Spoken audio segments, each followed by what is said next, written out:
Ok, entonces les pasé un link por chat y ese link les pasa a esta página. En esta página del INEI hay una tablita donde enlista todos los censos que se han realizado en el Perú, al menos en en las últimas décadas.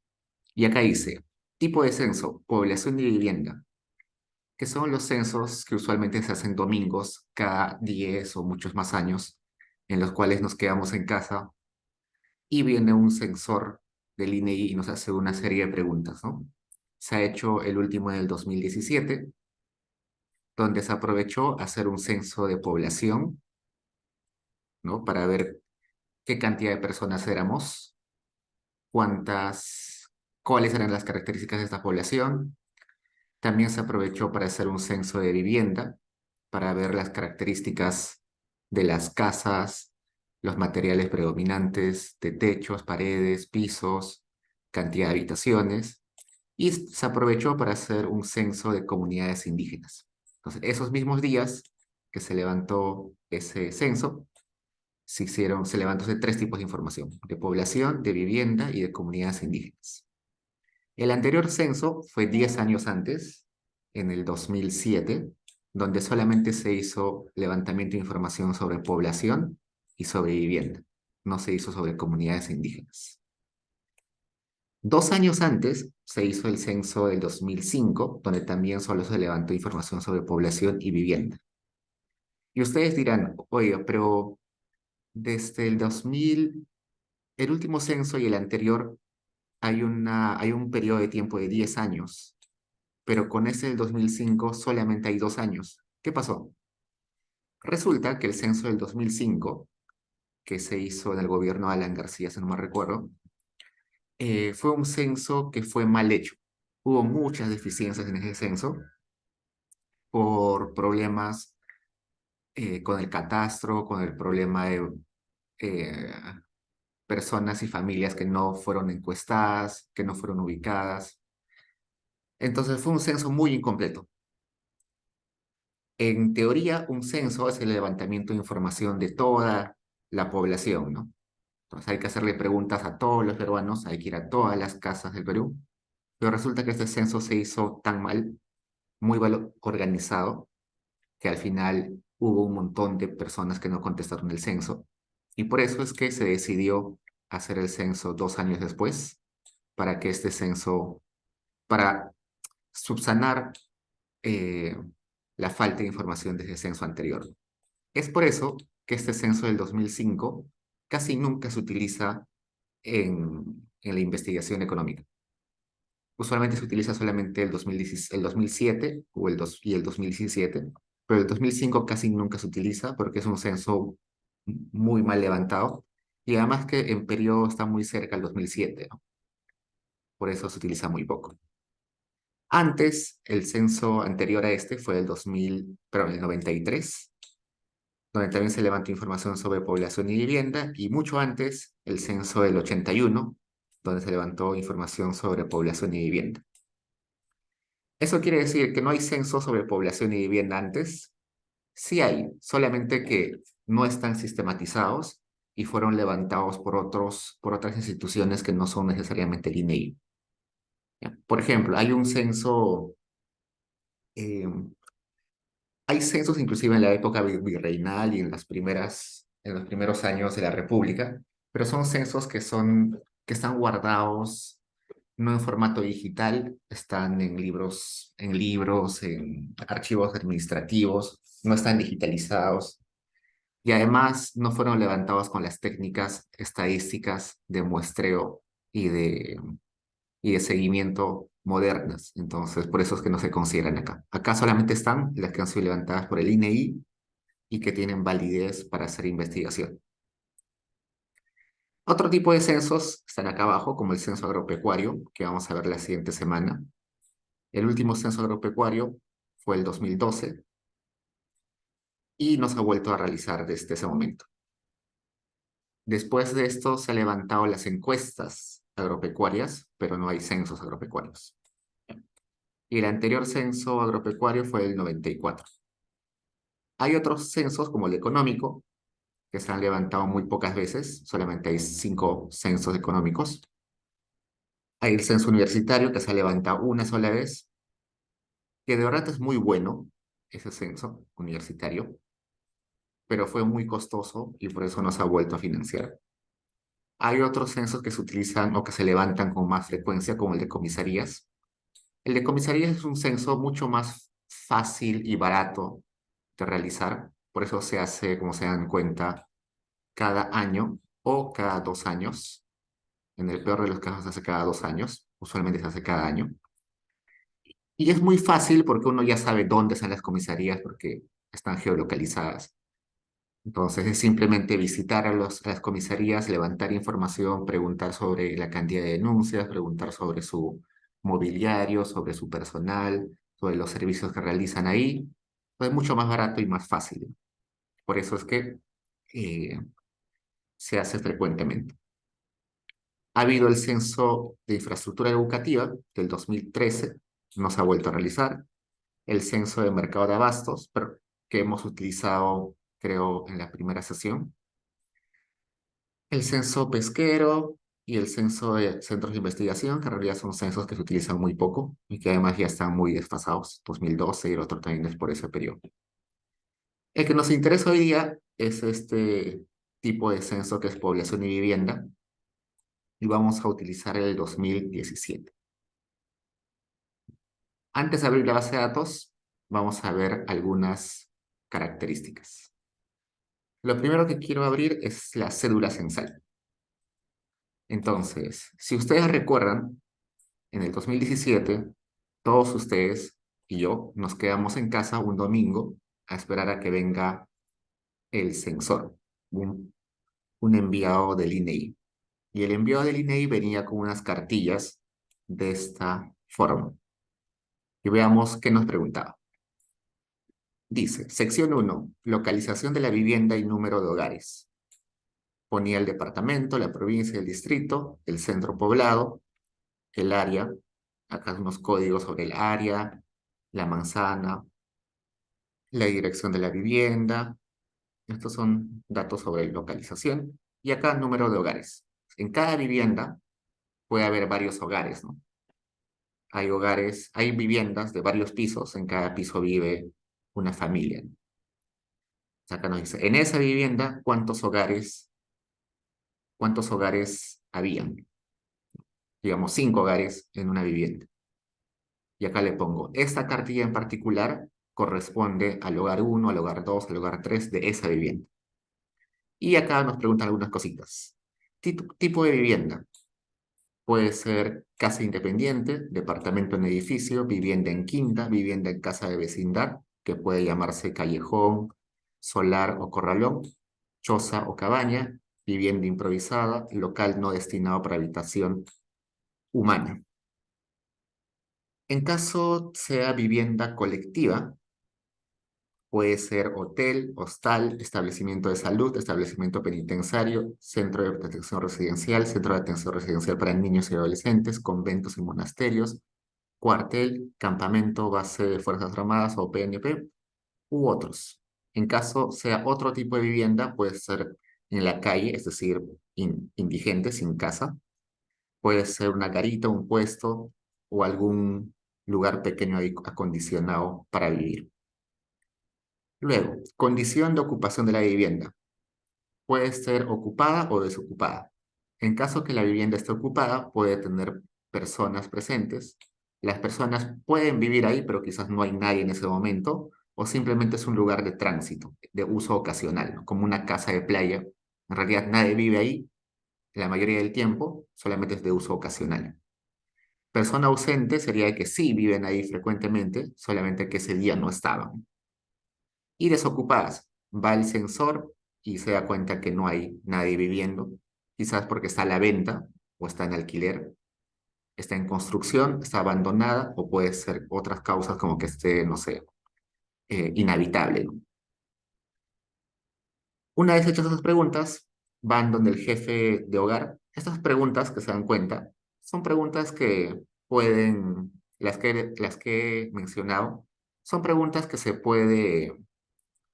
que se puede responder a simple ojo, ¿no? No es necesario que el sensor pregunte, sino que con una simple mirada de la casa puede saber qué marcar. Entonces, estas no son en realidad preguntas que se le hace a la persona, sino que el sensor observa y las marca. Las que ya vienen acá ya sí son preguntas que tienen que hacerle al jefe de hogar. Por ejemplo, el material de construcción predominante puede ser ladrillo, piedra, adobe, tapia, quincha, piedra con barro, madera, triple A, otro material.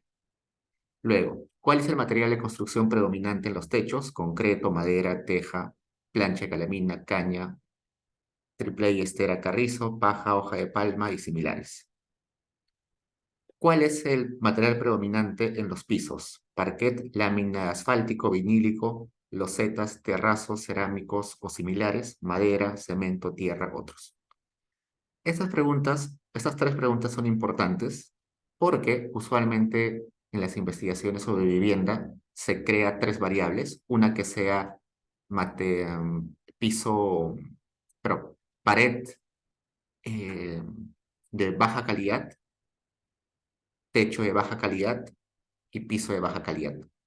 Por ejemplo, si queremos crear la variable pared de mala calidad, tendríamos que poner todos estos que estoy subrayando o que estoy resaltando como baja calidad.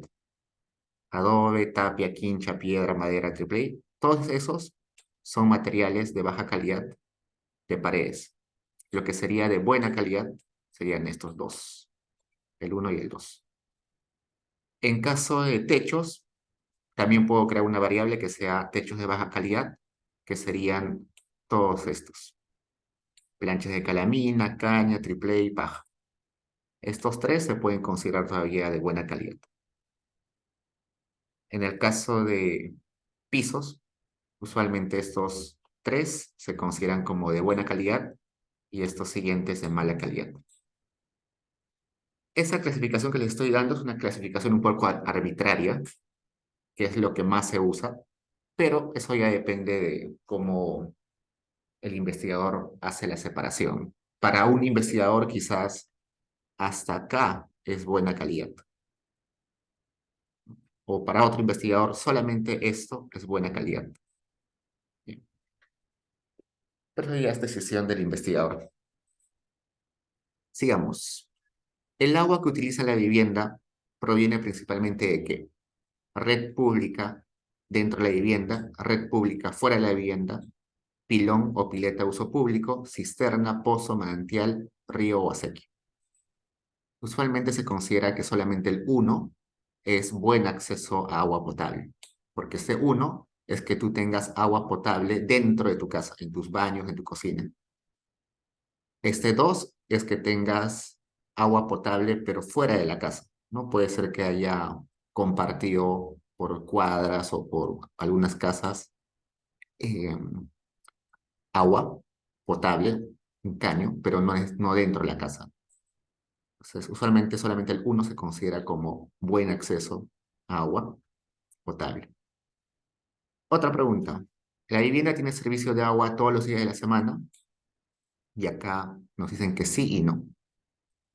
Aunque no lo crean, bueno, acá en Lima, en los distritos más conocidos, la gente tiene agua las 24 horas, ¿no? Pero en el resto del país es bien raro tener agua las 24 horas. En la mayor parte del Perú tienen agua 12 horas o 5 horas o menos. Entonces, es común que la gente tenga agua solamente por horas. 8. ¿Pagan por el servicio de agua? Sí y no. Resulta que al menos en el Perú hay esto de que el agua potable puede accederse gratis si tienes algún manante por ahí o tienes alguna conexión que no ha sido registrada, ¿no? Entonces puede ser que no pagues agua. ¿A qué empresa o entidad se paga por el servicio de agua? Empresa prestadora de servicios, municipalidad, organización comunal, camión cisterna. El baño o servicio higiénico que tiene está conectado a red pública dentro de la vivienda, red pública fuera de la vivienda, pozo, tanque séptico o biodigestor, letrina, pozo ciego o negro, río, acequia, canal o similar, campo abierto o al aire libre. La vivienda tiene alumbrado eléctrico por red pública, sí y no. Entonces, al menos en el Perú la cantidad de viviendas con alumbrado eléctrico es bastante alto. Vamos a ver luego en datos. Eh, Acá nos preguntan el total de habitaciones, sin contar baño, cocina, pasadizos y el garaje. O sea, habitaciones para donde hay una cama o un lugar de descanso, ¿no? La vivienda que ocupa es alquilada, propia, sin título de propiedad, propia con título de propiedad, cedida, otras. No puede ser, no sé, prestada o invadida. Entonces deben poner ahí. En su hogar, la energía o combustible que utiliza para cocinar los alimentos, la energía que utiliza para cocinar es electricidad, gas natural, carbón, leña, bosta o estiércol, o residuos agrícolas u otros, o no cocina. Esta pregunta también a veces se categoriza con combustibles contaminantes y combustibles no contaminantes. Y a veces también se clasifica como combustibles dañinos a la salud y combustibles no dañinos a la salud. Usualmente se considera electricidad y gas natural como no contaminantes. Estos tres usualmente se consideran como no contaminantes o con bajo nivel de contaminación. Electricidad, gas y gas natural. Evidentemente todos contaminan, pero estos tres contaminan menos que los otros. Cocinar con carbón, leña, bosta o estiércol o residuos agrícolas es mucho más contaminante. Su hogar tiene equipo de sonido, televisor a color, cocina a gas, refrigerador, lavadora, horno microondas, licuadora, plancha, computadora, teléfono. Esta pregunta sirve para hacer un índice de riqueza de los hogares. Bueno, acá también hay teléfono, conexión a TV, conexión a internet, automóvil, motocicleta. Durante los últimos 5 años, desde octubre del año 2002 a la fecha, ¿alguna persona que era miembro de este hogar se fue a vivir permanentemente a otro país? Esta pregunta es para rastrear un poco migración externa. Listo. Y estas líneas de acá están para poner algún comentario o observación que haya sucedido durante la entrevista. Alguna persona se negó a contestar alguna pregunta, hubo interrupción al momento de contestar la pregunta, la persona tuvo dificultades para contestar, cualquier cosa se pone acá. Y luego pasamos a la sección 4, que ya no tiene que ver con características de la casa, de la vivienda, sino con más características de las personas. Dice, ¿cuántas personas durmieron aquí la noche anterior? Total de personas. Eso es el total de miembros del hogar. ¿Cuáles son los nombres y apellidos de cada una de las personas? Y además tiene que poner qué, qué rol cumplen en la familia. ¿Es jefe del hogar, esposo o esposa o compañero o compañera, hijo, hija, hijastro, hijastra, hijo adoptado, hijo o hija adoptado, están adoptados, solteros sin hijos, hijos, hijastros con hijos, hijastros adoptivos casados y con familia, yernos, nueras, nietos, padres, otros parientes, trabajador del hogar, pensionista, personas no parientes de la familia como amigos, compadres, etc. No se pone el nombre y también em, se ponen en el orden de esto, ¿no? Primero voy a poner al jefe de hogar, luego del jefe de hogar voy a poner a la esposa, luego de la esposa a cada uno de los hijos, luego de cada uno de los hijos a los yernos, luego a cada yerno, después de yernos y nueras a los nietos, luego de los nietos a los padres y los suegros y así. Acá pongo toda la lista de las personas. Sigamos. Y luego acá más preguntas. ¿Cuál es? Bueno, ya. Esta cartilla que dice sección 5 es una cartilla por persona. Entonces, el jefe de hogar va a responder toda esta sección 5. La esposa o pareja va a responder una cartilla igualita de la sección 5. Eh, Cada uno de los hijos va a responder una cartilla igualita a esta de la sección 5. Y si hay otras personas en el hogar, van a responder cada uno de ellos una cartilla igual a esta. Y acá se le pregunta, ¿usted ¿Qué rol o qué relación tiene en este hogar? Es jefe de hogar, el esposo, hijo, yerno, nieta, padre, todo lo demás. ¿Cuál es su sexo? ¿Cuál es su fecha de nacimiento? ¿Cuántos años cumplidos tiene? ¿Vive permanentemente en ese distrito? Sí y no. Puede ser que solamente esté de visita o puede ser que esté temporalmente. Entonces se le pone, en caso que no viva permanentemente ahí, tiene que responder dónde vive, dónde sí vive permanentemente, qué distrito, en qué provincia o en qué país. Hace 5 años vivía en ese distrito. Esto es, esto es una pregunta para ver migración interna, ¿no? ¿Se acuerdan que había una pregunta más arriba sobre migración externa que te decía en los últimos 5 años estaba en este país?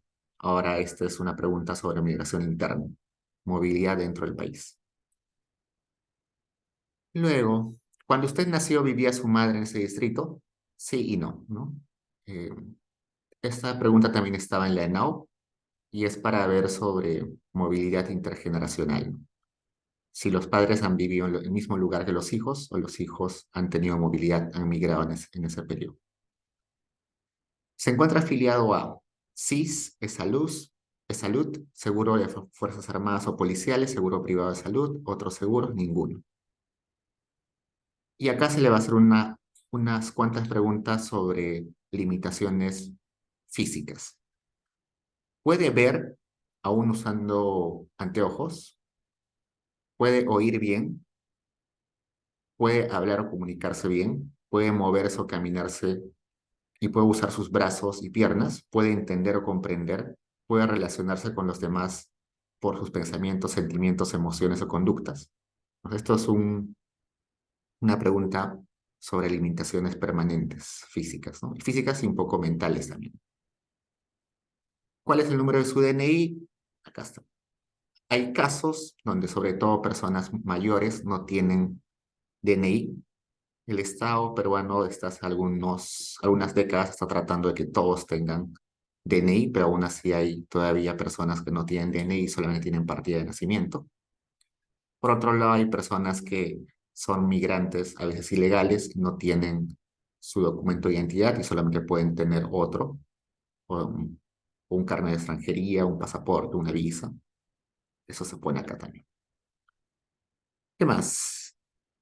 ¿Cuál es el idioma o lengua materna con la que aprendió a hablar? Quechua, Aymara, Xanin, Wajún, Awaruna, Shipibo, Conique, Sawi, Xahuahuaiti, Machiguenga, Achur u otras lenguas nativas, o también castellano, portugués, alguna lengua extranjera, lengua de señas peruanas, o hay la opción de que no escucha ni habla. Luego, ¿sabe leer y escribir? Sí y no. ¿Cuál fue el último nivel y grado o año de estudios que aprobó? Acá esta pregunta también estaba en la ENAU, ¿no? Sin nivel, inicial, primaria, secundaria, básica especial, superior no universitaria incompleta, superior no universitaria completa, superior universitaria incompleta, superior universitaria completa, maestría o doctorado. ¿Actualmente asiste a una institución educativa? Sí y no. La institución educativa o colegio donde asiste está ubicado en este distrito o en otro distrito. Esto es importante porque para hacer rastreo sobre desempeño económico, desempeño educativo, es bueno ver si van a los colegios del distrito o van a otros colegios. Y eso luego va a servir para el Estado para tomar decisiones si es necesario construir colegios en ciertos distritos o no. Sería bien raro de que la mayoría de niños de un distrito asistan a un colegio de otro distrito, ¿no? Ahí puede haber una deficiencia de oferta educativa. Entonces, el Estado se fija en eso y probablemente va a construir, tomando esta información, un colegio en esos distritos donde los niños tienen que ir a otro distrito a estudiar. Ok, acá. La sección 5 continúa, sigue continuando acá. La semana pasada trabajó para obtener un ingreso o para colaborar con la producción del hogar, sí y no. La semana pasada eh, no ha trabajado, pero tenía trabajo. Aunque no trabajaba, tiene un negocio propio al que volverá. Realizó algún trabajo ocasional, realizó labores en la chacra o en la crianza de animales, estuvo ayudando en la tienda o negocio de un familiar, estuvo al cuidado del hogar y no trabajó. La semana pasada estuvo buscando trabajo activamente, sí y no. Esta pregunta también es importante porque hay personas que no tienen trabajo, pero que no buscan trabajo. Esas personas no entran en las estadísticas de desempleo. Por definición, el desempleado es una persona que no tiene trabajo, pero tampoco busca trabajo. Perdón, que busca trabajo, que no tiene trabajo y que sí quiere trabajar y por tanto sí busca trabajo, ¿no? Ese es el desempleado. Que no tiene trabajo y está buscando trabajo. Eso es el desempleado. Pero una persona que no tiene trabajo y no busca trabajo es porque no necesita trabajar o porque ya tiró la toalla. Esas personas ya no entran en las estadísticas de desempleo. Por eso es bueno ponerlos acá, ¿no? La semana pasada, ¿cuál es la ocupación principal que desempeñó? La semana pasada, ¿qué actividad se dedicó? La semana pasada, en su centro de trabajo se desempeñó como empleador o patrono, trabajador independiente, empleado, obrero, trabajador en negocio de un familiar, trabajador del hogar, otro. La semana pasada en su centro de trabajo, incluyéndose usted, laboraron 1 a 5 personas, 6 a 10 personas, 11 a 50 personas, 51 a más personas. Lugar donde desempeña el trabajo. En este distrito, en otro distrito. Eso también es interesante. Gran parte del tráfico que se genera en las ciudades tiene que ver con que las personas viven muy lejos de sus hogares, ¿no? Eso es un problema que tienen la mayoría de países. Usualmente la gente no vive en el distrito donde trabaja y eso tiene que ver con los costos de, de vivienda y de alquileres, ¿no? Yo sé que muchos de ustedes eventualmente van a terminar trabajando en grandes empresas, seguro que en el centro financiero o en algún lugar así, pero comprar una vivienda cerca de esos lugares es demasiado caro, ¿no? Entonces probablemente vivan un poquito más alejados. Y como viven alejados del centro de labores, van a tener que movilizarse todos los días en transporte o en taxi o en automóvil, van a tener que manejar, entonces eso genera más tráfico, ¿no? Lo ideal sería que viviéramos cerca donde trabajamos, pero el costo de vivienda hace casi imposible eso. Entonces es un problema, un reto que debería tomar el Estado. Actualmente, ¿cuál es su estado civil o conyugal? Conviviente, separado, casado, viudo, divorciado, soltero. En sus costumbres y sus antepasados, usted se siente o considera como quechua, aymara, nativo indígena de la Amazonía, perteneciente a otro grupo indígena, negro, moreno, sambo, mulato, pueblo afroperuano o afrodescendiente, blanco, mestizo, otro. Esta pregunta es una pregunta muy interesante y que recién se ha incluido en este censo. En ningún censo anterior se ha incluido esta pregunta. Y también recién, hace algunos años, se ha incluido en la ENAO. Y es una pregunta muy importante porque tiene que ver sobre la identidad de las personas y sobre todo cómo nos percibimos ante la sociedad, ¿no? Porque esa es una pregunta de autoidentificación indígena.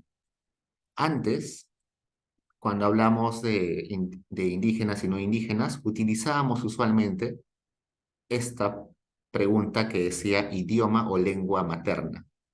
Pero esta pregunta de lengua o idioma materno es bastante, tiene que ver con tu característica o con tu idioma, pero no tiene que ver con tus costumbres necesariamente. Y no tiene que ver cómo te sientes frente a la sociedad. El que han incluido en este censo es mucho más preciso. Entonces, yo puedo responder que soy quechua, que soy aymara, que soy nativo amazónico, que soy de otro pueblo originario, que soy negro, moreno, sambo, mulato, blanco o mestizo.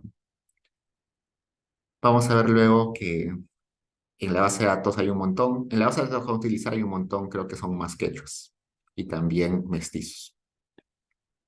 Luego, ¿cuál es su religión? ¿Católico, evangélico, otro? Y estas preguntas de acá son preguntas para mujeres de 12 años a más. ¿Cuántos hijos e hijas nacidos vivos en total ha tenido? ¿Cuántos de sus hijos están actualmente vivos? ¿En qué mes y año nació su último hijo o hija? Pues estas son las preguntas de el censo. Y si se dan cuenta, hay muchas menos preguntas de las que había en la ANAU. Acá solamente son 5 hojitas. En la ANAU eran como 30 y tantas, mucho más. Eran como 50 y tantas, si no me recuerdo, hojas. Entonces, seguro se han dado cuenta que no hay preguntas sobre sus ingresos. Acá no preguntan sobre ingresos laborales, no preguntan sobre gastos, no preguntan sobre consumo de alimentos, ni consumo en vivienda, ni alquileres, cuánto paga el alquiler, nada de eso, ¿no? Exactamente porque se vuela todas esas preguntas, es que la cartilla es bien chiquita. ¿Y por qué es tan chiquita? Porque el censo tiene que hacerse lo más rápido posible para tratar de censar a todos. Si hubieran hecho una cartilla súper larga como la de Now, en un solo domingo no se podría censar a los más de 30 millones de peruanos. Entonces la cartilla tiene que ser bien chiquita para que se pueda hacer, para que se pueda preguntar a todos los peruanos. ¿Ya? Por eso. Em, Hemos visto que el censo en el Perú se ha hecho, el último se ha hecho con una ventana de 10 años, ¿no? El siguiente censo debería ser aproximadamente en el 2027. La recomendación del Banco Mundial y de otros organismos es que los censos se hagan cada 10 años. Y si es posible que se haga cada 5 años. En el caso del Perú, se está poniendo la meta de hacerlo cada 10 años, porque hacerlo cada 5 años sería muy caro, porque la logística de movilizar a tantos censores, tantos censistas y, y movilizar a la población durante un día entero es muy, pero muy grande, muy costoso. Entonces se tiene la meta de hacerlo cada 10 años. Eventualmente, seguro se va a hacer cada 5 años. Países muy desarrollados lo hacen en 5, cada 5, inclusive menos años. Em, en otros países, el censo no se hace un solo día, se hace de otra forma. Por ejemplo, en algunos países europeos, lo que se hace es se manda un cuestionario por correo a cada casa. Y las casas, y bueno, llega la ficha o el cuestionario a la casa y cada persona lo contesta y tiene como 3 meses para contestar. Pero eso funciona porque allá la gente tiene conciencia y tiene inclusive una obligación legal de contestar ese cuestionario. Si no lo contestan, les ponen una multa gigante y además saben de que la información que están dando en ese censo va a servir luego para su declaración de renta, su declaración de impuestos. Entonces lo hacen. Pero no es necesario en esos países que vaya una persona a la casa y les haga el cuestionario. Y tienen un periodo de 3, 4 meses para responder. En el Perú eso no se puede hacer por varias cosas. Primero, porque si mandarían un cuestionario a cada casa, lo más probable es que casi nadie contestaría porque no hay una obligación legal para hacerlo. La gente, inclusive que contesta, mentiría porque creería que esa información se va a utilizar para luego cobrarles más impuestos o conocer cuál es su dinámica familiar. La gente es muy temerosa, ¿no? Piensa que la información que va a brindar, si hace un cuestionario, se puede filtrar, la gente puede darse cuenta que tiene propiedades, tiene cosas. Entonces no lo va a llenar por miedo. Entonces por eso es que es mejor que alguien vaya a la casa y te haga la pregunta, ¿no? Y así garantizas de que sí contesten y lo contestes ese mismo momento y no esperes o quizás te olvides.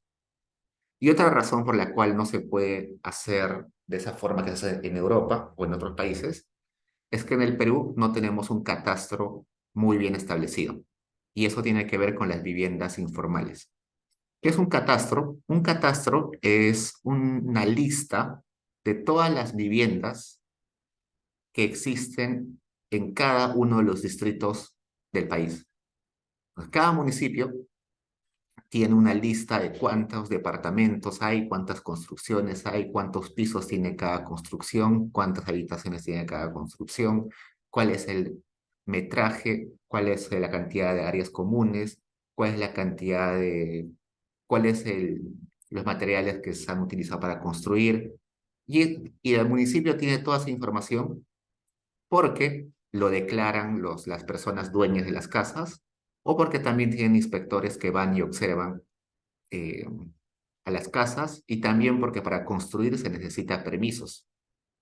Pero lamentablemente en el Perú sabemos que la gente construye sin permiso y por tanto no avisa a la municipalidad.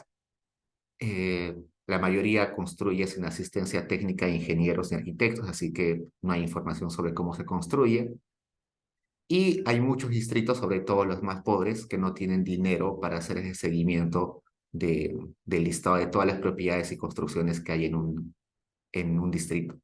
Entonces, si el Estado peruano quisiera mandar un formulario a cada casa, no podría mandar porque evidentemente hay casas que no tienen dirección, hay departamentos y habitaciones y pisos que no han sido declarados.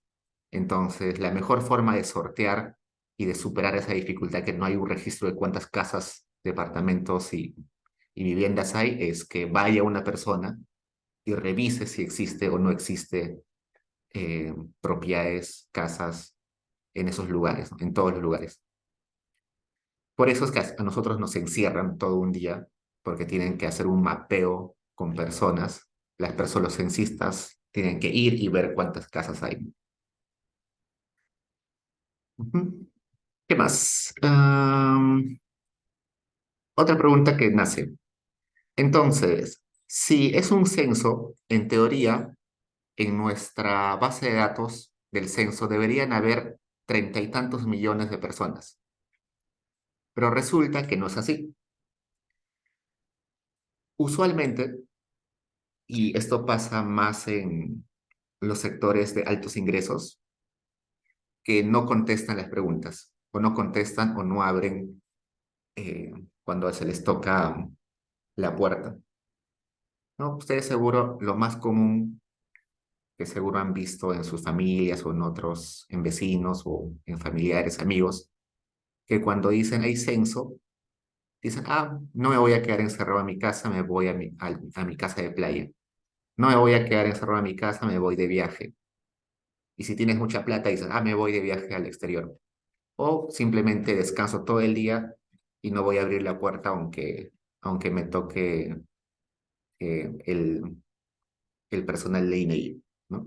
Entonces, eso es común y por eso es que no necesariamente el censo logra hacer preguntas a todos los peruanos, sino que hay un porcentaje de pérdida de información. Ese porcentaje usualmente es más grande mientras más alto sea el nivel socioeconómico. Esa pérdida de información es más alta en los sectores A y es mucho más chiquito en los sectores DE. ¿Ya? Y por eso es que vamos a ver cuando vamos a abrir nuestra base de datos que los censos también tienen un factor de expansión. Si el censo fuera totalmente bien hecho, todos contestarían, no debería haber un factor de expansión, porque cada persona representa a sí mismo. ¿No? En las encuestas, como la ENAU, sí había un factor de expansión porque tenemos solamente una muestra y en la muestra cada persona representa a una cantidad de peruanos. ¿No? Veíamos que había una persona que representaba a 200 personas, había una persona que representaba a 80 personas, pero en el censo no debería haber factor de expansión porque cada persona se representa a sí mismo. Pero como hay pérdida de información, sí va a haber un factor de expansión. Un factor de expansión chiquito, pero va a haber. Vamos a ver eso en un rato. Hasta ahí preguntas, chicos.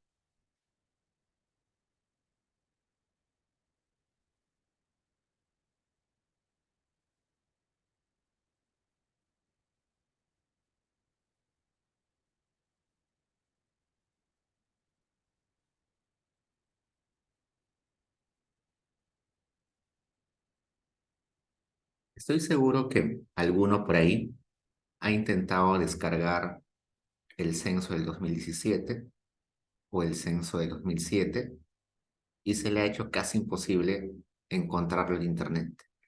Es muy difícil encontrar la base de datos del censo. Un lugar que es mucho más amigable es esta página del CEPLAN. El CEPLAN lo que ha hecho es tratar de reunir un montón de información de varios países y sistematizarlo en este sistema computacional amigable que facilita el procesamiento y análisis de información de censos, encuestas y registros administrativos. En esa página, que es de las Naciones Unidas, de la cooperación para CEPLAN era, ya me olvidé que era CEPLAN. CEPLAN es la Comisión Económica para el Desarrollo de América Latina, ¿sí, no? CEPLAN. No sé, no sé. CEPAL. CEPAL, no sé. CEPAL. Comisión Económica para América Latina y el Caribe. Esta Comisión Económica para América Latina y el Caribe fue creada a inicios, un poquito antes de los 50. Su primer director fue un chileno que fue presidente del Banco Central de Chile y fue creada temporalmente. Previch fue el fundador, un chileno, un economista muy capo de Chile. Previch fue el encargado de dirigir esta Comisión Económica para América Latina y el Caribe, cuya misión era dar recomendaciones a los países en desarrollo, como Perú, Bolivia, Chile, Ecuador, y darnos consejos de qué hacer para desarrollarnos, en particular para industrializarnos. Y a la comisión le fue tan bien en sus reportes que decidieron que no sea una comisión temporal, sino que sea una comisión permanente. Por eso es que hasta hoy en día sigue existiendo. Entonces, esta comisión, que es financiada por Naciones Unidas, ha recogido en este sistema que se llama REDATAM un conjunto de información de varios países. Si vamos acá en datos y estadísticas, nos va a dar, ¿dónde está esto? Vamos a ir acá, descargas, más rápido. Acá dice accesos rápidos, a la derecha, accesos rápidos, y acá dice descargas. En descargas tenemos acá que dice todas las versiones de Redatán y microdatos de censos de población y vivienda. Hacemos clic y acá me pone censos de población y vivienda de Argentina, Bolivia, Brasil y varios países. Vamos a Perú y acá me da un archivo para el censo del 2007 y un archivo para el censo del 2017. Descarguemos el censo del 2017 y va a demorar un montón, porque eso es un montón de información. Esta es la forma más fácil de descargar el censo, pero el problema es que este censo está en formato R, está en datos de R. Entonces, pero es la forma más fácil de descargar. Descargarlo desde la misma página del INEI es un drama. No sé por qué no lo ponen de fácil acceso, pero esta es la forma más fácil. Igual, yo les voy a subir durante la semana la base de datos completa del censo del 2017 en formato Stata, ¿ya? Porque el que van a descargar acá va a estar en formato R. Eso. Ahora sí, vayamos a la base de datos que les pasé. Esta base de datos que descarguen nomás, o si no, si no quieren no lo descarguen, está en formato R. Lo que quiero que descarguen es lo que les he puesto en Paideia. En Paideia les he puesto estas tres bases de datos. ¿Qué dice? Censo de población y vivienda del 2017, módulo hogares para la región o departamento 8. Censo de población y vivienda del 2017 a nivel de población para la región 08. o el departamento 08. Censo de Población y Vivienda 2017 a nivel de viviendas o el módulo de viviendas para la región 08. Entonces, este va a estar a nivel de hogares, que tiene información de la región 8, que es Cusco. Esto va a estar a nivel de personas, de cada una de las personas, y solamente para los de Cusco. Y este va a estar a nivel de viviendas, solamente para los de Cusco. En la base de datos que yo les voy a subir de Stata, van a haber 25 de estos. Es decir, 25 por 3, 75.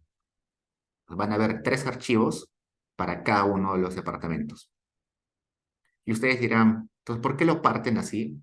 Porque en realidad poner en una sola base de datos la información de los más de 30 millones de peruanos, con características de cada persona, con características de sus viviendas y de sus hogares, sería enorme y sería casi imposible de manipular en una computadora como las que tenemos.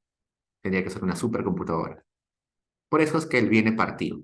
En ese caso, solamente voy a utilizar para el ejemplo de hoy los módulos correspondientes a Cusco. Pero ustedes pueden, si quieren, utilizar para otros departamentos. Entonces, vayamos al do file. Como siempre, limpio mi base de datos. Y lo primero que voy a hacer es voy a abrir el archivo eh, correspondiente a viviendas para el departamento de Cusco. Abro y acá me aparece código del distrito, perdón, código de departamento 8, código de la provincia, código del distrito, área urbana rural, el estrato, que es el tamaño de población, piso altitudinal. ¿Se acuerdan de los pisos altitudinales que vieron en el colegio? Esto de costa, eh, chala, selva alta, selva baja, eh, todo eso está acá, pisos altitudinales. Y acá están las características de las viviendas que hemos visto en, en el cuestionario. Dice tipo de vivienda, si es casa independiente o de otro tipo, material de construcción de las paredes, material de construcción de los techos, material de los pisos, cómo se abastece el agua a la vivienda, si tiene agua todo el día o solamente por horas, abastecimiento, si pagan la luz o no pagan la luz, qué entidad les provee la luz, si tienen servicios higiénicos dentro de la vivienda, si tienen alumbrado eléctrico, si tienen la casa de su propiedad o no, todo eso. Todo eso está acá, todo lo que hemos visto en el cuestionario. Y acá está finalmente el identificador ID, identificador de la vivienda. Listo. Esta es la base de datos a nivel de viviendas. Si nos damos cuenta, hay 446.869 viviendas en el departamento de Cusco. Esto solamente es Cusco. Hay 446.869 viviendas y solamente hay 26 variables. Hagamos algunas cositas con esto. Quiero ver la base de datos que se llama C2P2, que es si la vivienda está ocupada o no está ocupada, ¿no? Esta categoría es que está la vivienda ocupada con personas presentes, vivienda ocupada con personas ausentes, vivienda ocupada pero de uso ocasional. Acá estarían los year ambiguous, esas viviendas que alquilan por noche, por semana, ¿no? Desocupados, desocupados en construcción, desocupados abandonados, desocupados por otras causas. Usualmente nosotros nos vamos a quedar solamente con las viviendas que están ocupadas con personas presentes. Que las demás viviendas son viviendas que en realidad no están siendo utilizadas. Los vamos a poner acá. Dice, quédate con las observaciones si en la variable C2P2 están los valores 1, 2 y 3. Pues estoy diciendo, solamente quédate con las viviendas ocupadas. Con estas tres. Con estas viviendas desocupadas, no las voy a quitar. Solamente me quedo con esas tres. Eso es lo que dice acá. Me quedo si en la lista de observaciones de esta variable están los valores uno, 2 y 3. Uno, 2 o 3. Borro y me dice, he borrado 42.996 observaciones. Solamente me estoy quedando con el resto, que serían 403.873 viviendas. Voy a generar una variable que sea agua, si el hogar tiene agua potable dentro del hogar. Voy a crear una variable servicios higiénicos que tome el valor de 1 si la familia o si la casa o la vivienda tiene servicio higiénico dentro del hogar. Voy a poner una variable luz que tome el valor de 1 si tiene electricidad en la casa. Y voy a poner acá una variable que sea servicios 3, que me va a decir que si este servicios 3 toma el valor de 1, es porque se cumple toda esta condición, que voy a poner en paréntesis. Que la familia tenga agua dentro del hogar, que tenga servicios higiénicos dentro de la vivienda u hogar y que tenga luz. Entonces, los que tienen la variable servicios 3 con valor 1 es porque tienen los tres servicios agua, luz y desagüe o baño en su casa. Solamente el 34.10% del total de mi base de datos en Cusco tiene los tres servicios básicos. El 65% no tiene al menos uno de los tres servicios básicos. Interesante, ¿no? Luego vayamos a la variable C2 subguión P13, que es si la persona o la vivienda tiene título de propiedad. Y vamos a generar una variable C título, que sea que tenga o no tenga título de propiedad. En nuestro país, bastante informal, probablemente sea muy bajo, ¿no? Solamente el 21.35% de las viviendas del Perú tienen título de propiedad. El 78.65% de las viviendas en el Perú no tienen título de propiedad. Es enorme. Ok. Y acá creemos una variable que sea servicios 3 título. Es decir, viviendas que tienen los tres servicios básicos y además que tienen título de propiedad. Eso debe ser bastante pequeño. Eso ya son casas ya muy formales, ¿no? Que tienen todos los servicios y tienen título. Me dice, solamente el 13.28% de las viviendas del país, o perdón, de Cusco, tienen los tres servicios básicos y además tienen título de propiedad, ¿no? Bastante poco. Como la base de datos es bastante grande, usualmente nos vamos a quedar solamente con algunas variables. Acá me voy a quedar unas cuantas variables para que la base no pese mucho. Las variables que he creado que eran agua, servicios higiénicos, luz, servicios 3, que tiene título, servicios 3 título, y los identificadores de cada vivienda. El identificador de la vivienda es ID BIF, el identificador de la familia, pero todo este es el identificador de la vivienda, que es ID de la vivienda. CCDD es el identificador del departamento, CCPP de la provincia y CCDI del distrito. Me voy a quedar con eso. Y lo voy a guardar con el nombre VIP, que sea mi base de datos de vivienda.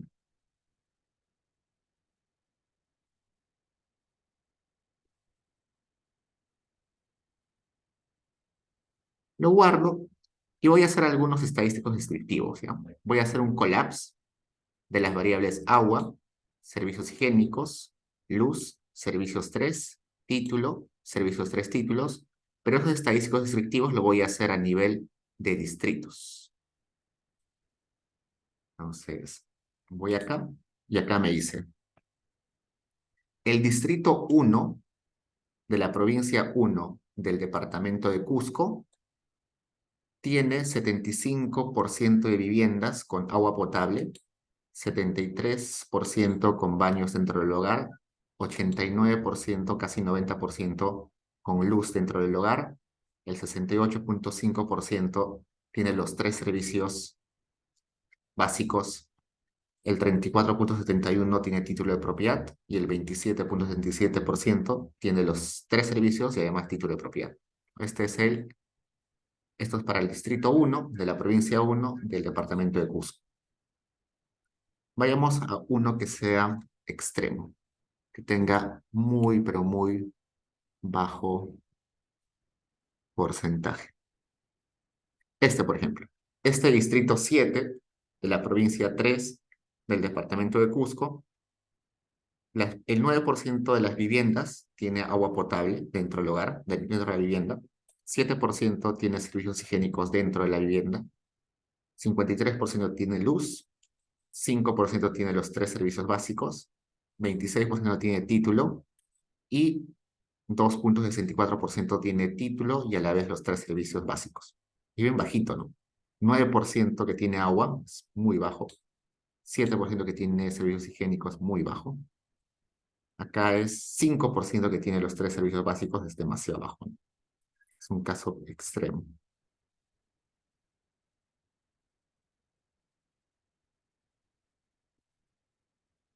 Acá deberíamos tener, si ya está a nivel de distritos, todos estos son distritos de Cusco, ¿no? Cusco debe tener 112 distritos, entonces.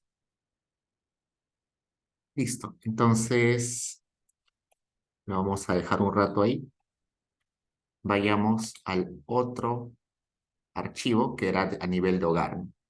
Se llama CPV 2017, subguión hogar 08. En esta base de datos ya no está a nivel de vivienda, sino está a nivel de hogares. Hay 478,166 hogares. Acá está el departamento, provincia, distrito, área, el identificador del hogar y si el área es urbana rural. Y acá están las preguntas sobre el comportamiento de los hogares. ¿Con qué combustible cocinan? ¿Con electricidad, con gas natural, con carbón, con leña, con bosta, con estiércol? ¿No cocinan? Su hogar tiene equipo de sonido, televisor, cocina a gas, refrigerador, lavadora, horno, licuadora, plancha eléctrica, computadora, teléfono, celular, teléfono fijo, conexión a TV, conexión a internet, automóvil o camioneta, motocicleta, lancha, bote, peque-peque, canoa. ¿Algún miembro de este hogar vive en otro país? Número de personas en este hogar, total de personas en el hogar, total de personas censadas, total de personas mujeres y hombres, y el identificador del hogar y el identificador de la vivienda. Ya. Entonces, igual, a ver, veamos qué porcentaje de gente tiene TV a color. Vamos a ver. Vamos a hacer un tab de TV color.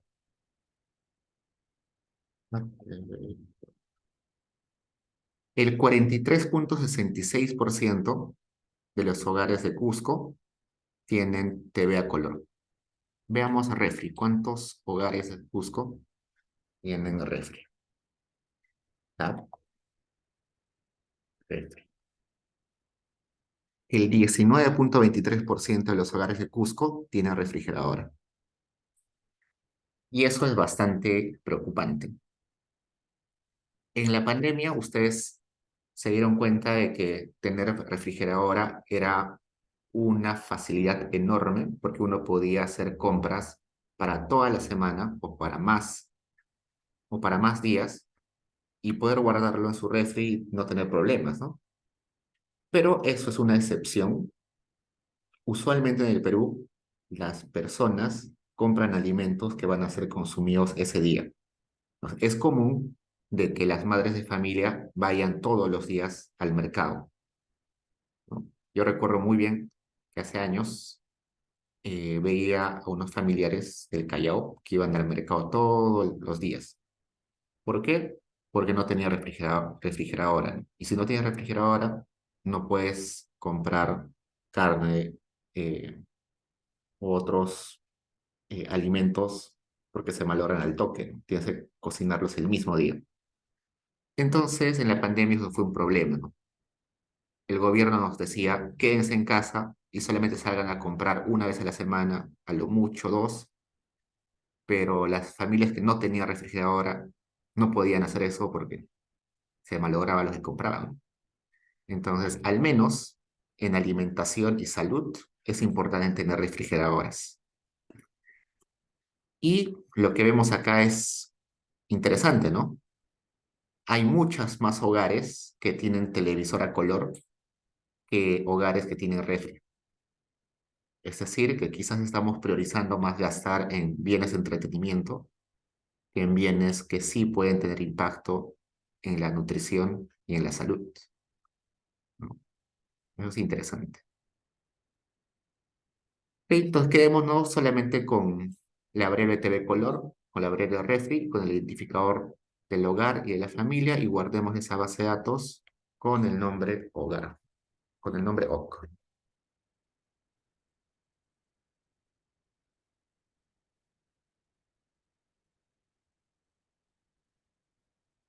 Y ahora abramos la última base de datos que se llamaba CPV 2017 subguión POP. Esta base de datos debe ser más grande porque está a nivel de personas. Nuestras anteriores bases de datos tenían 400.000 y algo más de observaciones porque están a nivel de vivienda u hogar. Este tiene 1.205.527 observaciones. Entonces, en el Cusco, en todo el departamento de Cusco, han censado a 1.205.527 personas. Y acá está departamento, provincia, distrito, área y las preguntas sobre las personas, ¿no? Acá. Relación de parentesco con el jefe de hogar, su sexo, edad en años, edad en meses, vive permanentemente en el distrito o no, hace 5 años vivía en el distrito, tiene CIS, tiene salud, tiene otro tipo de seguros, tiene alguna discapacidad como ver, oír, hablar, moverse, entender, relacionarse con los demás o ninguna, tiene DNI o no, idioma o lengua con el que aprendió a hablar, sabe leer o escribir, último año que aprobó, ¿qué más?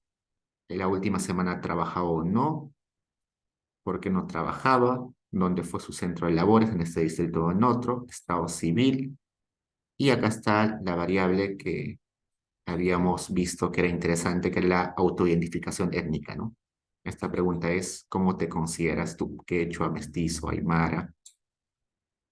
Y tenemos más preguntas, como cantidad de hijos, hijos nacidos vivos, eh, cuándo nació su último hijo. Y estas que están acá abajo, NBI 1, NBI 2, NBI 3, NBI 4, NBI 5, NBI, no son preguntas que se le hace al hogar, sino son calculadas por el INEI. ¿Por qué son calculadas por el INEI? Porque como en esta base de datos no tenemos alguna variable que nos hable sobre el bienestar de la gente, no podemos saber si las personas son pobres o no son pobres, ¿no? Habíamos visto en la clase anterior que para calcular la pobreza teníamos que calcular los gastos de las personas. Y eso se podía hacer con la ENAU, porque en la ENAU había un montón de preguntas sobre gastos. Pero en este censo hemos visto que no hay preguntas ni de ingresos ni de gastos. Entonces no se puede calcular la pobreza con este censo. Como no se puede calcular la pobreza con este censo, buscamos otra forma de acercarnos a los niveles de precariedad que tienen las personas o las familias. ¿Cómo nos acercamos a la precariedad? Con estas variables que son necesidades básicas insatisfechas. NBI significa necesidades básicas insatisfechas. Esto nos dice que hay 5 necesidades que las personas necesitan sí o sí para tener calidad de vida. Uno es que sea vivienda adecuada, es decir, una vivienda que sea digna para que una persona viva, que la vivienda no sea hacinada, es decir, que uno viva con un espacio prudente para no contagiarse de enfermedades, para poder descansar tranquilo. Eh, la otra necesidad básica es tener servicios higiénicos. Otra necesidad básica es asistir a la escuela. Y otra necesidad básica es tener independencia económica, ¿no? Entonces, nosotros podemos calcular cuántas necesidades básicas insatisfechas tiene cada familia o cada persona, ¿no? Esta persona de acá tiene cero necesidades básicas insatisfechas, o sea, está súper bien. No tiene, sí satisface todas sus necesidades. Satisface que tiene una vivienda adecuada para vivir, tiene una vivienda donde no está hacinado, tiene servicios higiénicos en la casa, ha ido al colegio o va o ha ido al colegio alguna vez y es independiente económicamente, no depende de nadie económicamente. Pero hay personas que tienen situaciones de precariedad. Vamos a buscar uno que tenga por ejemplo. Esta persona tiene tres necesidades básicas insatisfechas. Está bastante mal, ¿no? Debe tener, vamos a ver, qué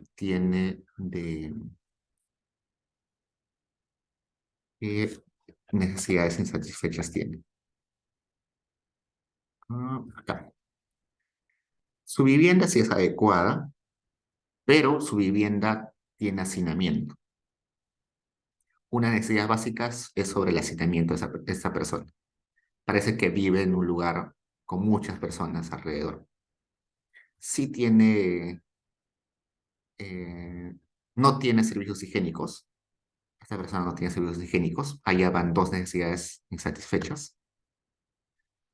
Y en su hogar no asisten los niños a la escuela. Entonces ahí van tres necesidades insatisfechas. Esa persona tiene alta precariedad, por tanto puedo asumir de que puede tener algún nivel de pobreza. Entonces es una forma de eh, eh, acercarse a los niveles de precariedad. Otra forma de acercarse a la pobreza. Y acá al final está el factor de expansión. Y yo les decía eso, ¿no? Si el censo hubiera sido totalmente bien hecho, todos hubieran sido bien encuestados, este factor de expansión sería 1. Cada persona se representa a sí mismo, a una persona.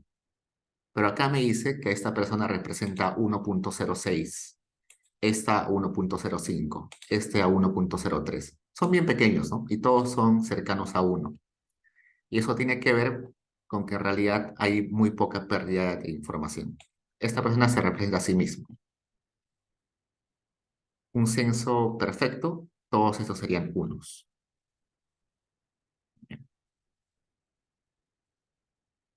En la ENAU, estos factores de expansión eran gigantes, ¿no? 180, 190, 200, 300. Acá son números cercanos a 1. Listo. Veamos algunas variables. La variable C5P6 es una variable que nos habla sobre migración. Dice, hace 5 años vivía en ese distrito y hay tres posibles respuestas. La persona aún no había nacido, sí vivía en el mismo distrito y no vivía en otro distrito. No vivía en ese distrito, vivía en otro. Entonces, yo puedo asumir que esta persona ha migrado si en esta pregunta tiene la variable, el valor 3. Entonces, si tiene el valor 3 en esa pregunta, es porque sí migró en los últimos 5 años. Entonces, genero esta variable. Veamos cuántos han migrado hace 5 años. Dice que el 13.29% de la población de Cusco ha migrado entre distritos en los últimos 5 años. Bastante alto, pero veamos que esto es migración distrital. La migración distrital usualmente es bien grande, porque es muy fácil mudarse de un distrito a otro, ¿no? mudarse de Pueblo Libre a Jesús María, hasta ahícito, no es el gran cambio, no es el gran cambio, por eso las tasas son grandes. La migración entre departamentos debe ser un poquito más chiquita. La migración entre departamentos aún más chiquita. Y la migración internacional aún más chiquita. Veamos otro. Migración intergeneracional. La migración intergeneracional tiene que ver con que la madre vivía en el mismo distrito que uno vive ahora. Entonces veamos. Resulta que el 30,88% de los cusqueños no vivían o no viven en el mismo distrito que su madre vivía cuando él nació, ¿no? Entonces, cuando yo nací, mi mamá vivía en Cusco. Ahora yo vivo en Jesús María. Entonces, yo soy parte de este porcentaje. Vivo en un distrito distinto que el distrito donde vivía mi mamá cuando yo nací. A eso se refiere. Veamos otras variables como las de trabajo. Había una variable que era C5P16, que vamos a ver qué era. Era, la semana pasada trabajó y le dieron algún pago, sí y no. Acá hay 36,40% de la población sí trabajó y 63,60% no trabajó. Pero acá hay que sacar a aquellas personas que... Uy, un momento. Aquellas personas que no trabajan. Hay que sacar a las personas de que, si bien es cierto, no tienen un empleo, sí pueden trabajar quizás independientemente, ¿no? Por ejemplo, acá, esta persona no trabaja, pero sí tenía trabajos una semana. Esta persona tiene un negocio, no tiene un trabajo en sí, pero tiene un negocio. Esta persona no tiene un trabajo en sí, pero sí realiza cachuelos. Esta persona no trabaja en sí, no tiene un empleo en sí, pero sí labora en la chacra. Entonces, y acá no. Esta persona no tiene un trabajo en sí, pero sí ayuda en las actividades de un familiar o del hogar. Entonces, si tiene estos categorías, sí se considera que trabaja, ¿ya? Porque sí realiza alguna actividad que le da algún rédito. Entonces, veamos. En Cusco, el 41,34% trabaja, el 58,16% no trabaja. Entre los que no están trabajando, puede haber niños, puede haber adultos mayores, puede haber gente con discapacidades. Eso no es una tasa de ocupación o una tasa de desempleo, ¿no? Deberíamos filtrar los que están en edad de trabajar. Por el momento solamente es el porcentaje de gente que trabaja. ¿Qué más? Hagamos un tabulate para ver este porcentaje de gente que trabaja según ocupaciones. El 3,67% es jefe o patrón, el 49% trabaja por su cuenta, es independiente, el 28,86% es asalariado o empleado, el 15,33% es obrero, el 2,16% es trabajador eh, en negocio de un familiar y el 0,64% es trabajador del hogar. Ahora veamos cómo cambia eso si yo le pongo el factor de expansión. Vamos a ver, veamos. Antes era 3,67 sin factor de expansión, ahora es 3,65. Este era 49,35 sin factor de expansión, con factor de expansión 49,68. Sin factor 28,86, con factor 28,46. Sin factor 15,33, con factor 15,43. Con factor 2,16, sin factor 2,16, con factor 2,15. Sin factor 0,64, con factor 0,63. No cambia mucho, ¿no? En realidad son decimales, y eso está bien. Eso me está diciendo que en realidad el factor de expansión no importa mucho y tiene sentido porque en un censo, en teoría, no debería haber factor de expansión. Entonces está bien. En el censo que yo les mostré, en el censo del 2005, que les dije que fue mal hecho, esos factores de expansión eran bastante grandes. Y eso fue una de las razones por las cuales no sirve de mucho ese censo y se volvió a hacer en el 2007, porque como hubo un montón de pérdida de información, se tuvo que decir que las personas encuestadas o censadas representaban a muchas personas no censadas, ¿no? Eso malogró el censo y el factor de expansión en ese caso es grande. Veamos esta autoidentificación que es interesante. En Cusco, el 74,77% se considera quechua. El 18,68% se considera mestizo. El 3,33% no sabe qué responder. El 1,31% se considera blanco.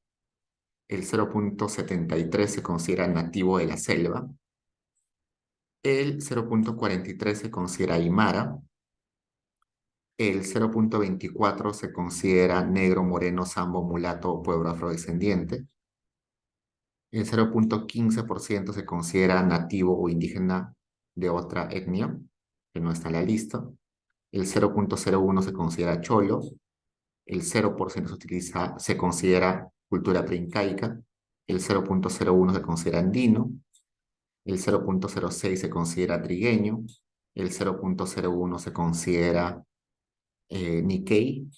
El 0,01% se considera Tuzán y el 0% se considera pueblo indígena, pero de otro país, ¿no? Interesante, ¿no? 74,77% se considera quechua. ¿Cómo será en Lima? A ustedes les dejo eso, descarguen esa base de datos de Lima y vean cuántos en Lima se consideran quechuas o blancos mestizos, ¿no? Listo.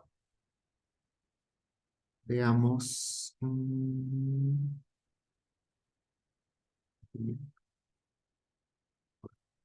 Esa base de datos que está acá abierta es la que está a nivel de población. Si yo quisiera hacer merge de esta base de datos a nivel de población con la base de datos que está a nivel de hogares, debería ser un merge M1. ¿Por qué? Porque el que está abierto es de personas y varias personas, M personas, pueden estar en un hogar que está en la base de datos OC. Por eso M1. Voy a hacer un merge y acá me sale. He logrado hacer match de 1.205.527 personas. Pero resulta que no he podido hacer match en 121.414 porque no estaban en la base de datos using. Es decir, no habían los hogares de esas personas, ¿no? Puede ser porque hemos borrado algunos hogares, ¿se acuerdan? Hemos borrado algunos hogares que estaban inhabitados o que estaban abandonados o estaban solamente temporales. Puede ser por eso. Luego, si quiero hacer merge con la base de datos vivienda, recuerdo que también dentro de cada vivienda puede haber varias personas. Por eso, M personas pueden estar en una vivienda. O sea, hago el merge. Acá me falta viviendas con DTA. Vivienda DTA.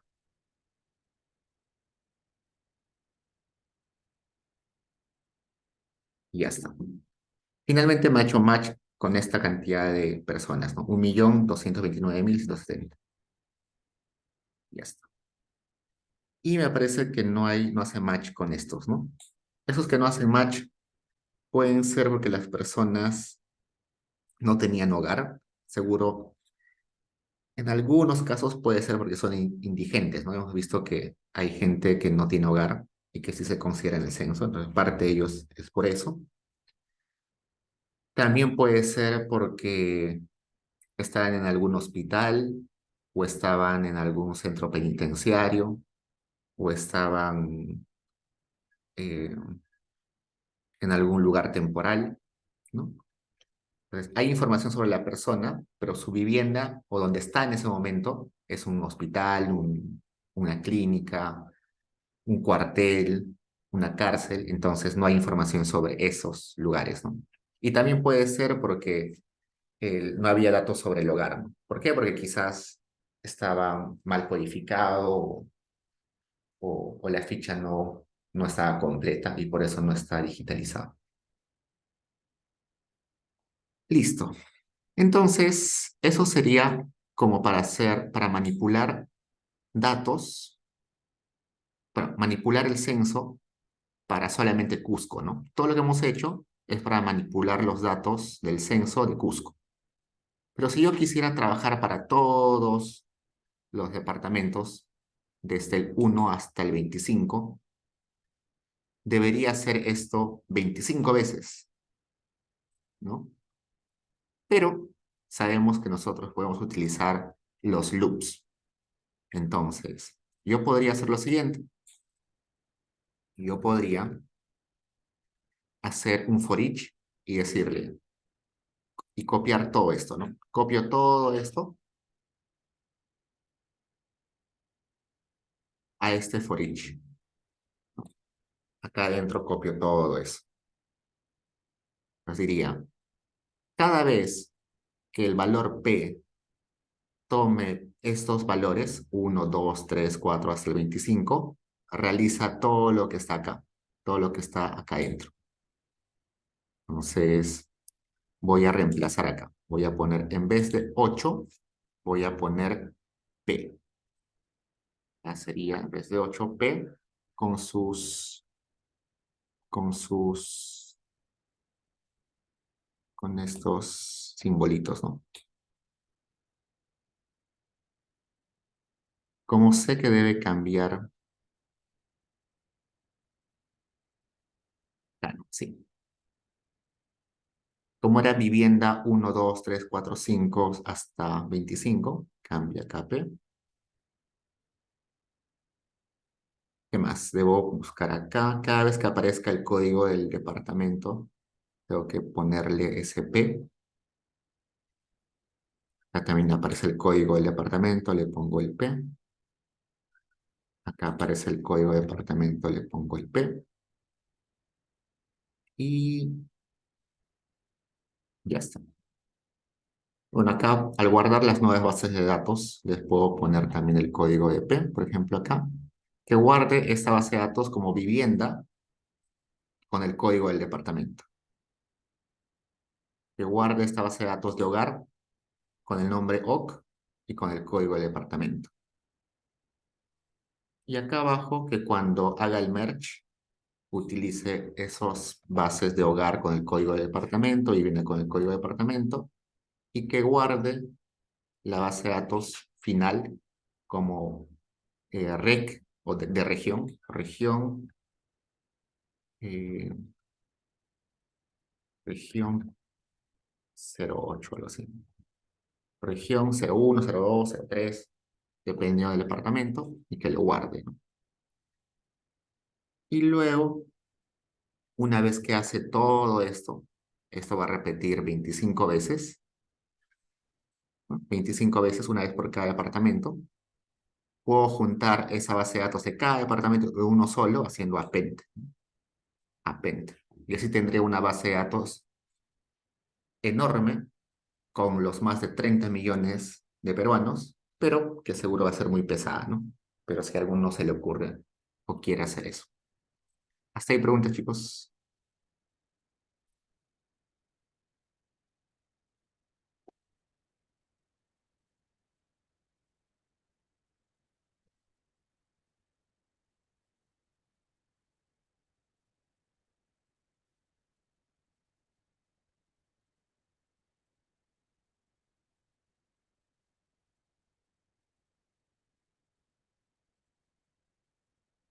Ya, chicos, entonces esto es censos.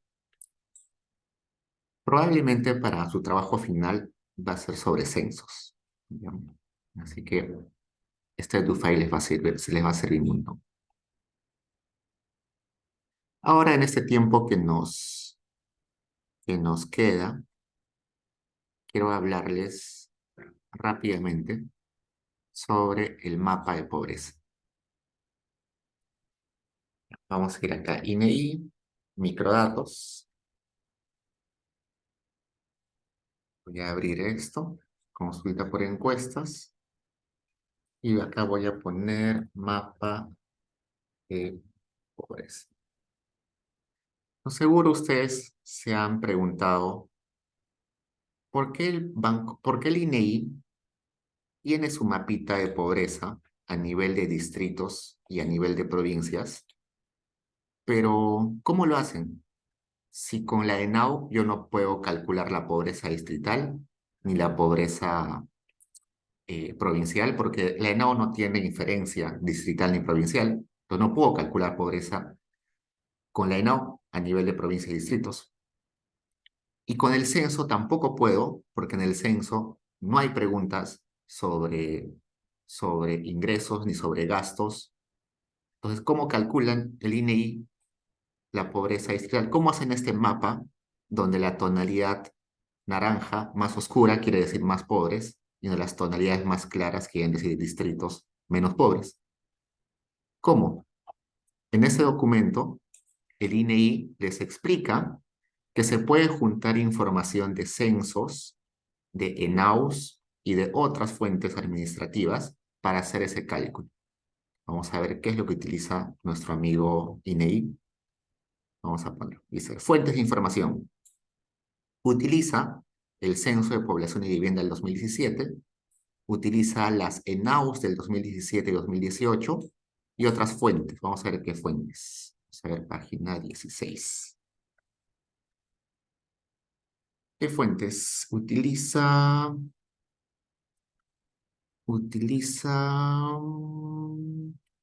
datos de la ONP, utiliza datos de su salud, utiliza datos del CIS, utiliza datos del CIAGIE, que es el apoyo a la gestión de las instituciones educativas, utiliza la evaluación censal de estudiantes, el plan de salud escolar, el registro nacional de usuarios de programas sociales, el registro de CUNAMAS, censo agropecuario, utiliza datos sobre electricidad, datos sobre registro de municipalidades, RENIEC, utiliza directorio de empresa,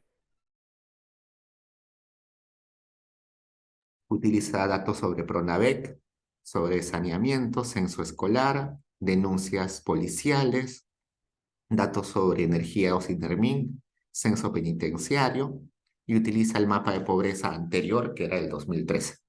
Pues combinando todo esto con el censo del 2017 y con las ENAUS del 2017-18, es que recién se puede calcular la pobreza a nivel provincial y la pobreza a nivel distrital. ¿Y cómo lo hacen? Con un modelo predictivo, que creo que es el modelo Lazo, pero es un modelo propuesto, no es un modelo que el INEI se ha inventado de la nada, sino es un modelo propuesto por organismos internacionales.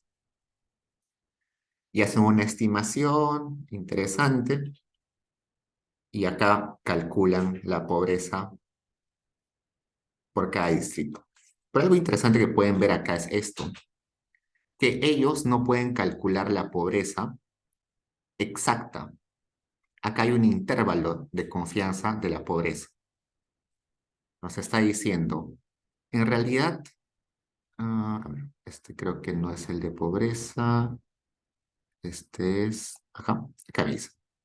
En realidad, el distrito de Paruro, en Cusco, su pobreza debe estar entre 22,9 a 37,7%. O sea, el INEI no puede calcular con exactitud cuánto es la pobreza en este distrito. Lo que puede hacer es hacer un aproximado con un intervalo de confianza. Lo que va a reportar en su mapita es finalmente el valor medio de esto, ¿no? Sería 22,9 más 37.7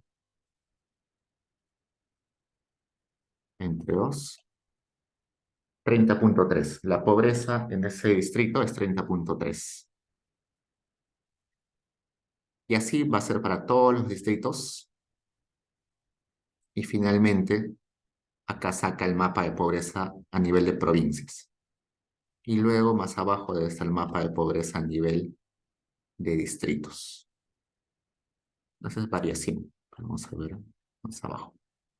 Acá está. Distritos. Acá. Pobreza monetaria distrital. Y estas necesidades básicas insatisfechas. Y lo que va a decir el INEGI es, mira, hay un parecido bastante interesante entre esos dos. Esa es la pobreza que yo he estimado, o que el INEGI ha estimado, y estas son las NBIs que tenía en la base de datos del censo. Y curiosamente, más o menos se parecen, ¿no?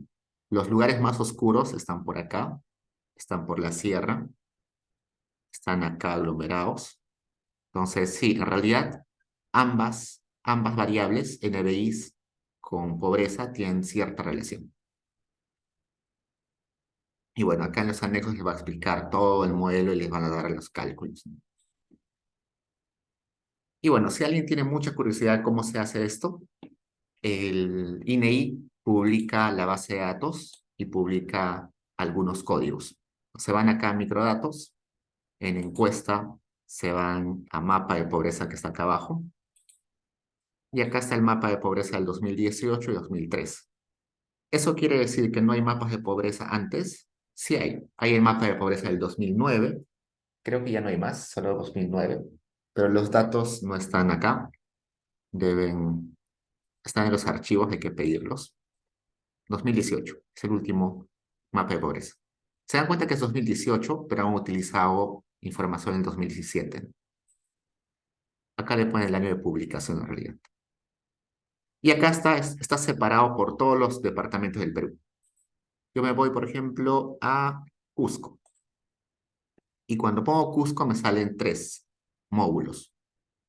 El módulo que vamos a descargar, por ejemplo, puede ser variables internas. En variables internas, voy a descargar son las bases de datos que utiliza el INEI para calcular la pobreza distrital y provincial de este departamento de Cusco.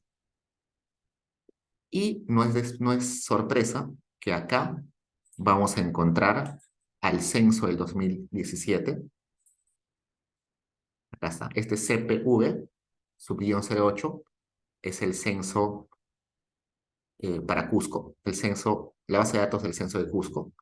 Y acá en ENC08 está las ENAUS y las otras bases de datos administrativas de Cusco, ¿no? Acá va a estar seguro en ese archivo va a estar las ENAUS y las otras bases de Cusco. Y en el otro, en este, va a estar las bases de datos del censo. Y así para cada departamento.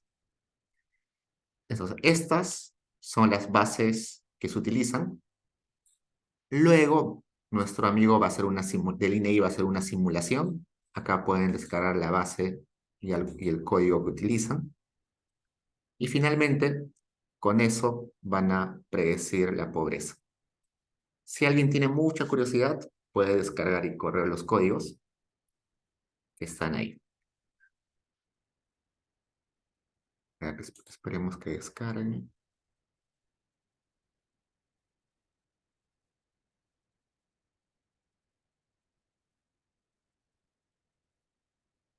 Bueno, más información sobre el mapa de pobreza, se van acá a documentación, mapa de pobreza 2018 para Cusco o cualquier departamento. Y acá tienen, ¿no?, la ficha técnica, el diccionario, una descripción del modelo predictivo, los files para graficar el mapa, los ADOS, que son eh, la sintaxis de algunos de los comandos, los do files, los anexos y los cálculos, ¿no? Pues acá ustedes pueden descargar los do files que están utilizando los del INEI. Están los do files que sirven para hacer el modelito, que son estos. Bueno, estos son los que son manipulación de base de datos, ¿no? Limpiar la base de datos. Este sintaxis pobreza es para calcular la pobreza. Estos son los test para ver si son significativos los resultados. Y este valid es para validar los resultados. Hace una comparación de cuán bueno es la predicción de pobreza con los NBIs, si coincide la información, y hace otros test adicionales. ¿Ya? Entonces, eso pueden chequearlo si quieren. Es una bonita forma de revisar el do file y ver qué hace, ¿no? Bueno, para calcular la pobreza, hace todo esto.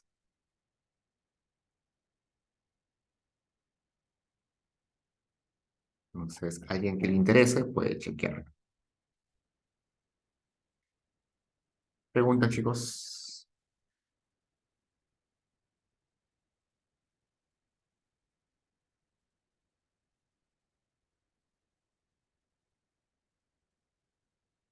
Acá está.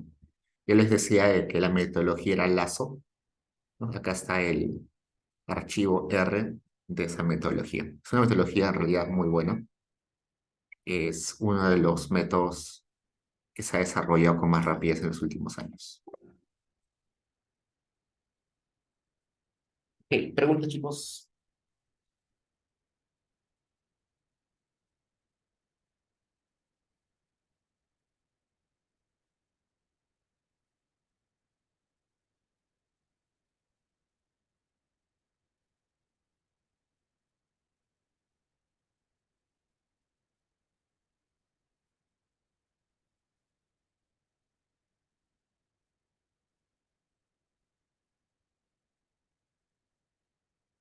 Sí, chicos, voy a subir el Dufile, no se preocupen. O sea, el Dufile ya está en Paideia, pero lo voy a modificar porque he aumentado unas cositas, ¿no?